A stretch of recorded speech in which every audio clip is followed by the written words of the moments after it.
नमस्कार दोस्तों, आप क्राइम तक देख रहे हैं। बात करते हैं लॉरेंस केस की। इस मामले में कनाडा ने एक बड़ा बयान दिया है। दरअसल वहां की जो रॉयल कैनेडियन माउंटेड पुलिस है उसने क्या बयान दिया है लॉरेंस को लेकर। उन्होंने कहा है कि हमारी जमीन पर प्रो खालिस्तानियों को मारने की साजिश रच रही है भारत सरकार, और यह भी कहा है साथ साथ कि लॉरेंस बिश्नोई गैंग की मदद ली जा रही है। इस तरह के एलिगेशन लगाए हैं। हालांकि कोई सबूत तो पेश किया नहीं, लेकिन एलिगेशन जरूर लगाए और ये कहा कि agents of Indian government in Ottawa were working with Lawrence Bishnoi gang to target pro Khalistani element. इस बात का क्या मतलब है?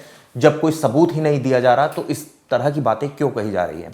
इसको लेकर ऑब्वियसली हम सबको पता है कि डिप्लोमेट्स को वापस कर लिया गया है। और इस बीच जब यह बयान दिया गया है कि Lawrence Bishnoi gang is under law enforcement land lens in India, और यह तक कहा है कि बाबा सिद्दीकी गैंग में उसका इन्वॉल्वमेंट है और यहां पर प्रो खालिस्तानियों को मारने के लिए इस गैंग का इस्तेमाल कर रही है भारतीय एजेंसियां, यह आरोप लगाया है। इस बीच इस आरोप, अगर कनाडा इस तरह का आरोप लगा रहा है तो सबूत दीजिए, सिर्फ आरोप मत लगाइए, पहली बात। दूसरी बात, जो आप इस तरह की बातें कह रहे हैं कि लॉरेंस बिश्नोई गैंग से हमारी कनाइमेंस है, इसका मतलब क्या है? कि क्या भारतीय एजेंसियां इस तरह के आतंकवादियों के साथ मिलकर काम कर रही है? इस पर भी मैं आगे बात करूंगा वीडियो में, लेकिन इससे पहले बाबा सिद्दीकी केस के बारे में। इस मामले में लगातार इन्वेस्टिगेशन आगे बढ़ रही है। 4 आरोपियों को गिरफ्तार किया, एक और आरोपी को पकड़ा है जिसने, ये बताते हैं, मोबाइल फोन जो शूटर्स को प्रोवाइड किए थे उसको भी गिरफ्तार किया। हालांकि उसका कोई इतना ज्यादा रोल नहीं है, सिर्फ उसको क्राइम के बारे में पता था, ये जानकारी मिली है। लेकिन इस मामले में जो सोनकर बंधु हैं, यानी कि शुभम सोनकर और प्रवीण सोनकर, यह पता चला है कि हथियार और पैसे इन दोनों की तरफ से दिए गए थे और टारगेट पर बाबा सिद्दीकी का बेटा भी था। यह तो चांस की बात है कि वो बच गया। वो कहीं ना कहीं उसको भी टारगेट करने की प्लानिंग थी, यह जानकारी दी है जो आरोपी पकड़े गए हैं उन्होंने। इसके अलावा जो एक और अपडेट इसमें सामने आ रहा है लगातार, कि अब बी कंपनी जिस तरह से उसका वर्चस्व खत्म हो रहा है, अब बी कंपनी का वर्चस्व बढ़ता जा रहा है, यानी लॉरेंस बिश्नोई एलबी कंपनी का वर्चस्व बढ़ता जा रहा है। और जो पुलिस के अधिकारी अब ये मान रहे हैं कि हो सकता है कि अब ये गहरी पैठ बनाए बॉलीवुड में, इस तरह की जानकारी निकल कर आ रही है। और ये जानकारी दी है सूत्रों ने। उनका कहना है कि बॉलीवुड में एंट्री का बी कंपनी का प्लान है, ताकि उस इंडस्ट्री को भी कैप्चर किया जाए, वहां से मनी जनरेट की जाए और उसे दूसरे कामों के लिए इस्तेमाल किया जाए। इस तरह की जानकारी निकल कर आ रही है। ऐसा हो सकता है, इस तरह की बात एजेंसीज मान रही है। हालांकि सबसे बड़ा सवाल तो यही है कि आखिर ये आतंकी, ये गैंगस्टर कैसे फल फूल रहा है। इस बीच कनाडा ने जो बयान दे दिया है वो अपने आप में चौंकाने वाला है। उनका साफ साफ कहना है कि हमारी जमीन पर प्रो खालिस्तानियों को मारा जा रहा है, और मार कौन रहा है? भारत सरकार साजिश रच रही है और इसमें शामिल है लॉरेंस बिश्नोई गैंग। इस तरह की जानकारी दी है। सबसे पहले मैं आपको बता दूं, लगातार इस मामले की जांच की जा रही है। जैसे कि मैंने बताया कि अभी तक 4 आरोपी इसमें अरेस्ट हो चुके हैं। डायरेक्टली सोनकर के जो 2 गुर्गे थे, यानी कि धर्मराज और साथ में शिवा, इन दोनों की ये प्लानिंग थी। इन दोनों को जो हायर किया था वो सोनकर बंधु ने किया था। इसके अलावा जो एक और जीशान है, उसने हायर किया था गुरमैल को। इन सबकी साजिश इकट्ठी मिली और ये दोनों ग्रुप काम करते हैं लॉरेंस के लिए। इस तरह की जांच में बात सामने आई है।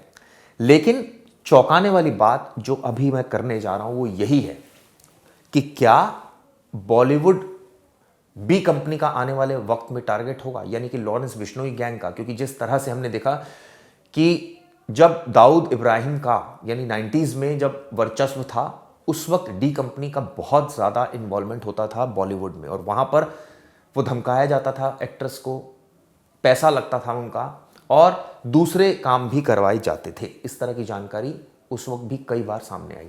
अब ये काम लॉरेंस बिश्नोई गैंग करने जा रहा है, इस तरह की जानकारी दी। लेकिन सबसे बड़ी सवाल जो हर कोई ये पूछना चाहता है कि आखिर ये गैंग इतना फल फूल कैसे रहा है, कैसे एजेंसीज इनको, क्या एजेंसीज के पास कोई ऐसा तोड़ नहीं है कि इस गैंग को खत्म किया जाए?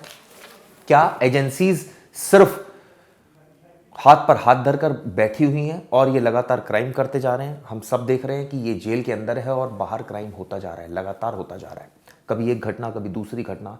अब बाबा सिद्दीकी का मर्डर कर दिया गया। और अब इसमें एक और बात सामने आ रही है कि उनका बेटा भी निशाने पर था, लेकिन वो बच गया। इस बीच एक खबर यह भी है कि सलमान खान की सुरक्षा भी बढ़ा दी गई है। उनके परिवार की तरफ से अपील की गई है कि कुछ वक्त तक सलमान खान से कोई मिलने ना आए।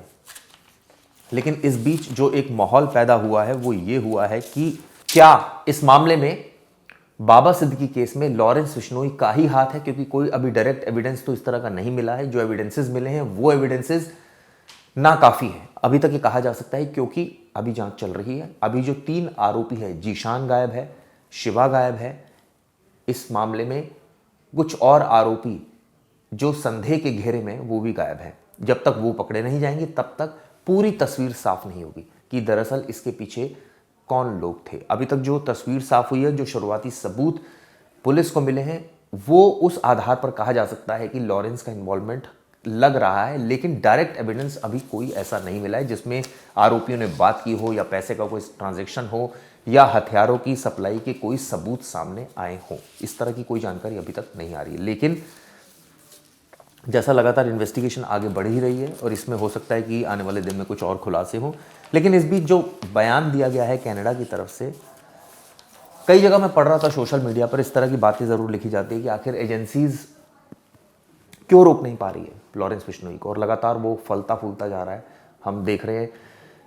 मुझे लगता है दोस्तों इसमें मीडिया का भी बहुत बड़ा रोल है, क्योंकि हम लोग कई बार पुलिस जो केस बनाई जा रही है उसके ऊपर, काफ़ी केसेस में वो बरी भी हो गया है, और जब केस बन रहे हैं तो नेचुरली मीडिया उसको दिखा भी रहा है, और काफ़ी हद तक दिखा रहा है, बड़ा चढ़ाकर भी दिखा रहा है।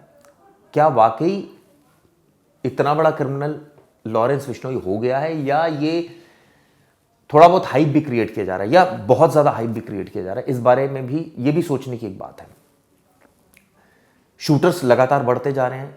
ये गैंग जो है ये सोशल मीडिया के ज़रिए आइडेंटिफाई करता है लोगों को, फिर उनको लालच देता है, इनके गैंग में लोग जुड़ते हैं, फिर उनको टारगेट दिए जाते हैं, हथियार प्रोवाइड किए जाते हैं, लोकल हैंडलर्स इसमें मौजूद होते हैं, ऐसे लोगों को चुना जाता है जो कि फर्स्ट टाइमर हैं, ताकि और एक चेन ब्रेक कर दी जाती है एक के बाद, ताकि आगे की कड़ी ही ना जुड़ पाए कभी कि किसने किसको क्या डायरेक्शन दिया था। मान लीजिए अगर इस केस में भी देख ले कि सोनकर को क्या डायरेक्ट लॉरेंस बिश्नोई जानता था, या अनमोल बिश्नोई जानता था, या कोई बीच की ऐसी कड़ी जानती थी, और उस कड़ी तक पुलिस जब नहीं पहुंच पाएगी तो नेचुरली किसी को डायरेक्ट एक्यूज करना बहुत मुश्किल हो जाएगा। ये तमाम बातें सोचने की है। लेकिन सवाल ये उठता है कि अब वक्त आ गया है कि एजेंसीज इसको लेकर सख्त एक ब्लूप्रिंट बनाएं, ताकि इस तरह की घटनाएं ना हो, दहशत का माहौल पैदा ना हो। क्योंकि अगर दहशत का माहौल पैदा होगा तो नेचुरली इससे आम जनजीवन अस्त व्यस्त होता है, परेशानी आती है। कुछ और भी मैं बोलना चाह रहा था इस पूरे मसले पर कि अब लगातार जांच आगे बढ़ रही है। अगर सबूत मिलते हैं तो सबूत ठोस मिलने चाहिए, ताकि सजा लीड हो। क्योंकि मैंने ये एनालिसिस किया है कि कई सारे केसेस जो लॉरेंस के हैं उसमें मैक्सिमम केसेस में उसको एक्विटल हुआ है, और एक्विटल होने की वजह से नेचुरली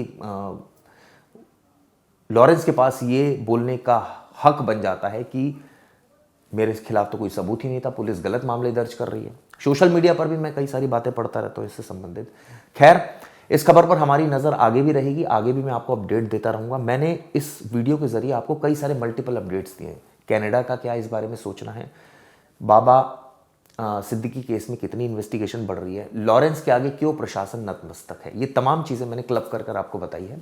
शाम को एक मैं वीडियो बनाऊंगा इस पर डिटेल में, और कुछ और खुलासे करूंगा माइन्यूटली। इसमें एक चीज़ और काफ़ी अहम है, क्या इस बात में, चूंकि अधिकारी अब इस बात को मान रहे हैं कि बॉलीवुड में दखलंदाजी बढ़ेगी बी कंपनी की, यानी कि बिश्नोई गैंग की, तो क्या ये बात सच है? क्या ऐसा होने जा रहा है? क्या ये आगे का प्लानिंग है? क्योंकि एनआईए की जो चार्जशीट है वो ज़रूर ये कहती है कि इसने उसी तर्ज पर काम किया जैसे दाऊद ने किया, यानी कि छोटे छोटे गैंग से गठजोड़, और उसके बाद एक बड़ा नेटवर्क क्रिएट करना, उसके बाद आतंकियों से मिल जाना, चाहे वो पाकिस्तान की खुफिया एजेंसी आईएसआई हो या फिर खालिस्तानियों के साथ मिल जाना। इस तरह की तमाम बातें अब एनआईए कह रही है। तो जाहिर तौर पर यह एक देश की सुरक्षा पर भी गंभीर प्रश्न खड़ा करता है। इन तमाम मुद्दों पर हमने बात की। शाम को एक और वीडियो बनाऊंगा और डिटेल आपको बताऊंगा, इस केस से संबंधित क्या अपडेट है वो भी बताऊंगा। फिलहाल के लिए शुक्रिया।